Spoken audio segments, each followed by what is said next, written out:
আমরা আজকে এই কালপাট নিয়ে প্রতিবাদটা করি। আর কালপাট রয়ে গেছে নিচে, উপরে মাটি বানাইয়া তারা উপরে হার্ড কাস্টিং করার প্রস্তুতি নিছে। এটা সুন্দর করে না বানানো আমরা এখানে আর কাজ করতে দিতাম না, এটা আবার তো ওটা বন্ধ রাখবো এখানে।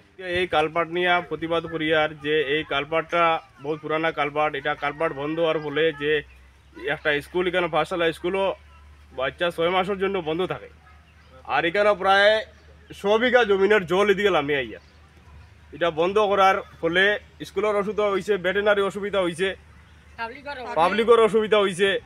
আর কালভারটাও নিচে ফাঁকা রাখিয়া উপরে মাটি ডালিয়া তারা কাজ করে অন্যভাবে, এটা আমরা প্রতিবাদ করি। আর এটা আমরা আবার এখানেও কাজ চাইলে আমরা কাজ বন্ধ করে রাখবো, এটা আমরা কোনো অবস্থা কাজ এটা চাই। আর আমরা যে এটা কালভারটা রিওপেন করার লাগিয়া, এখানে জল নিষ্কাশনের ব্যবস্থা করার লাগিয়া, এখানে জল থাকার কারণে বাচ্চা স্কুলে যাওয়ার আবার বিরাট অসুবিধা হওয়ার, ইভেন বাচ্চা পড়িয়া এখানে মরতেও পারে দুদিকে জল। আমরা খাটিগোড়ার এফজুডি ইঞ্জিনিয়ার কল্যাণ স্যারের লগে কথা কইছি, তান তুই আইসো নি কেন আইয়া কইয়া কিছু কালভার বানাইয়া দিব, এর পরেও কালভারটা বনছে না। আমরা ডিসি কাছে অ্যাপ্লিকেশন দিছি, স্কুল কমিটি থেকে দেওয়া হয়েছে।